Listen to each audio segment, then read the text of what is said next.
तो sir, doctor साहब, हमारे पास एक और सवाल है जो बहुत से लोग जानना चाहते हैं, जिसके बारे में मुझे भी बिल्कुल नॉलेज नहीं है और शायद लोगों को भी बहुत कम पता है कि गोचर क्या है और इसके उपाय क्या हैं? देखिए गौरव, नमस्कार। गोचर के बारे में अगर हम बात करें तो गोचर ग्रहों की अवस्था होती है और ग्रहों की बढ़ती हुई अवस्था, यानी ग्रहों की आज की स्थिति क्या है, वर्तमान स्थिति क्या है और उनकी बढ़ती हुई अवस्था क्या है। यानी गोचर में प्लैनेट जो आगे आगे मूव करते हैं और जिन राशियों पर जाते हैं, जैसे मैंने अभी कहा कि 12 राशियां होती हैं और 9 प्लैनेट्स होते जी। हैं। और आपने अक्सर देखा होगा कि अभी शनि कन्या राशि पर आ रहा है, मंगल अभी जो है वो आपका सिंह राशि पर जा रहा है। तो ये जो ग्रह और जो आपकी राशियां हैं, इनके पारस्परिक जो संबंध होते हैं, उनको गोचर कहा जाता है कि ग्रहों की आज की स्थिति क्या है और उनकी जो हर दिन जो वो चलते जा रहे हैं, बढ़त उनकी जो ग्रोथ हो रही है, तो उनकी बढ़ती हुई स्थिति को गोचर कहा जाता है। हुँ। अब गोचर का प्रभाव अच्छा और बुरा दोनों होता है। अगर कोई अपनी मित्र राशि पर अच्छा। कोई ग्रह गया तो उसका प्रभाव आपके जीवन में पॉजिटिव होगा, अच्छा होगा। अगर कोई ग्रह अपनी शत्रु राशि पर चला गया, जैसे हम बोलते हैं कि शनि शनि जो है वो तुला राशि पर उच्च का होता है और शनि मेष राशि पर नीच नीच का होता है। अगर शनि नीच की राशि पर चला गया तो उसके जो प्रभाव हैं थोड़े वीक हो जाएंगे, गोचरीय प्रभाव। शनि उच्च राशि पर चला गया तो उसका प्रभाव हुँ। बहुत ज्यादा अच्छे होंगे, उसका लाभ हम अच्छा मिलेगा, हमें अच्छा प्राप्त होगा। तो ग्रहों की खुद की आज की स्थिति, वर्तमान स्थिति क्या है और उनकी बढ़ती हुई अवस्था क्या, यानी वो जिस राशि पर जाने वाले हैं उस पर क्या प्रभाव देने वाले हैं, तो इस पर जो है हमको हमारे जीवन पर इसका प्रभाव पड़ता है। तो हर इंसान की जीवन एक जैसा नहीं होता। जैसे आज हम जिस तरीके से 1 घंटे पहले हमारा लाइफ स्टाइल था, जरूरी नहीं कि नेक्स्ट पल भी हम सेम उसी चीज को, हम वक्त को कैद नहीं कर सकते। वक्त हर पल आगे बढ़ता जा रहा है, तो प्लेनेट भी हर वक्त आगे बढ़ते जा रहे हैं और अलग अलग राशियों से गुजरते हुए अपनी यात्रा को, अपनी जर्नी को पूरा करते हैं। अगर वो मित्र राशि पर जाते हैं अच्छा फल देते हैं, शत्रु राशि पर जाते हैं तो बुरा फल देते हैं, सम राशि पर जाते हैं तो न्यूट्रल रहते हैं। तो इनकी वजह से हमारे डे टू डे की लाइफ में बहुत प्रभाव पड़ता है और गोचर ही सबसे ज्यादा इंपॉर्टेंट माना गया है। कई बार ये भी देखा गया है, जिन लोगों के पास जन्म पत्र नहीं होती, जिन लोगों के पास, उनके पास कोई डेट ऑफ बर्थ और टाइम नहीं होता, उसके बाद भी उनको अपने जीवन के बारे में जानने की चेष्टा होती है। आर यू लिसनिंग हाँ, जी, जी। गौरव? मैं आपको नहीं देख पा रहा हूँ। जी, जी, मैं सुन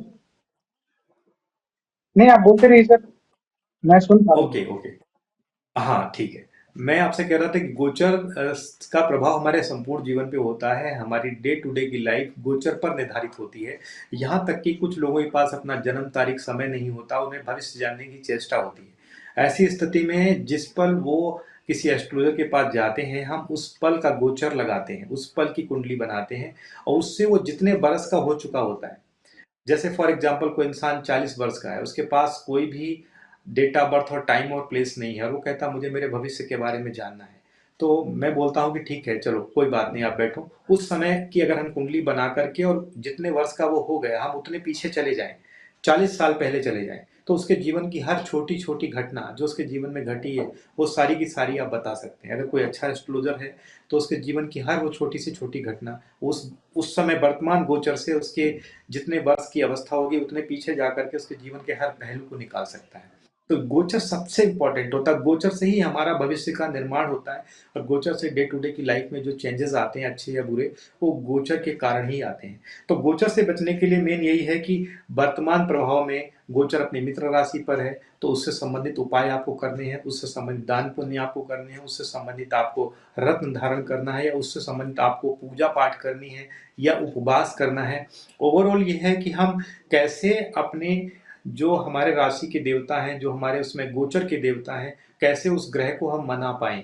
यानी दान पुण्य करने से, मंत्र जाप करने से, पूजा पाठ करने से, उसके संबंधित जो भगवान हैं उनके मंदिर में जाने से या हमारे खुद फिजिकल फास्टिंग करने से वो कैसे उनको मनाया जाए ताकि उनका प्रभाव या दुष्प्रभाव हमें परेशान न कर पाए। तो विशेषता हमारी संपूर्ण कुंडली में मैं हमेशा मानता हूं कि गोचर सबसे ज्यादा इंपॉर्टेंट रोल प्ले करता है। कि गोचर आपकी हर दिन की बदलती हुई अवस्था के बारे में बताता है, आपकी ग्रोथ के बारे में बताता है, आपकी सक्सेस के बारे में बताता है, आपकी फिजिकल स्ट्रेंथ के बारे में बताता है, मेंटल आपका जो माइंड, हर इंसान का आपने देखा होगा जब जब फुल मून होता है ऐसी सिचुएशन में इंसान ज्यादा इमोशनल जी, जी। सेंटिमेंट्स हो जाता है। और अगर आप देखेंगे किसी भी मेंटल हॉस्पिटल के आसपास जाएंगे तो उस समय जो पेशेंट्स होते हैं ज़्यादा एग्रेसिव हो जाते हैं, क्योंकि उनकी क्षमता बढ़ जाती है सोचने की, या इम्पल्सिव नेचर हो जाता है। तो जो गोचर है वो हमारे संपूर्ण जीवन के प्रत्येक पहलू पर उसका प्रभाव पड़ता है। तो गोचर से प्रभाव से बचने के लिए, जैसे कि मैंने आपको कहा, आपको ग्रहों का दान करना है, आपको रत्न धारण करने हैं, आपको उपवास करना है, आपको फास्ट करना है, या आपको पूजा पाठ उस ग्रह से संबंधित, जो जो गोचर का ग्रह आपको परेशान कर रहा है उससे संबंधित पूजा पाठ करनी है। इनसे आपको उससे मिलने वाले प्रभाव से आप बच सकते हैं, या आप अगर और अच्छा प्रभाव चाहते हैं तो उससे आपको लाभ प्राप्त हो सकता है। मतलब गोचर हमारे जीवन का एक बहुत ही महत्वपूर्ण अंग है, कह सकते हैं आप एस्ट्रोलॉजी का, और हमारे जीवन का भी जो अगर हमारी डे टू डे लाइफ को बदल सकता है, और उसे दिखाता है कि वो किस तरह से चल रहा है हमारा जीवन, या भविष्य में किस तरह का जीवन होने वाला है।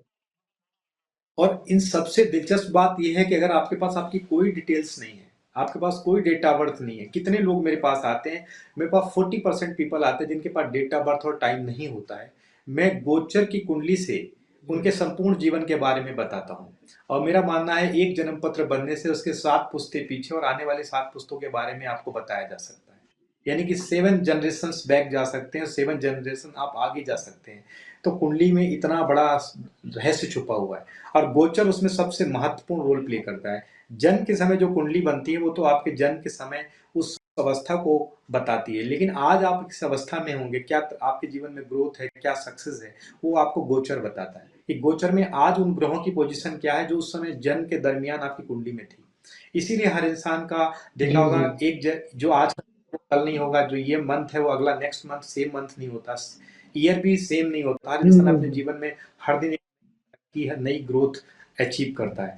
तो ये गोचर आपकी कुंडली में सबसे इंपॉर्टेंट रोल प्ले करता है, और इसको सही करने के लिए जो ये 4 चीज़ें 5 चीज़ें मैंने बताई हैं, ये अगर इंसान इनको ध्यानपूर्वक सुने और इनको फॉलो करे तो गोचर से मिलने वाले प्रभावों से वो और ज़्यादा सक्सेस को अचीव कर सकता है। या कोई कई बार ज़रूरी नहीं कि आपके मन के मुताबिक कोई प्लैनेट आया, हो सकता है गोचर में कोई ऐसा ग्रह आया जो आपको नुकसान दे रहा है, तो भी आप इन उपायों से उस गोचर से मिलने वाले दुष्प्रभाव से आप बच सकते हैं।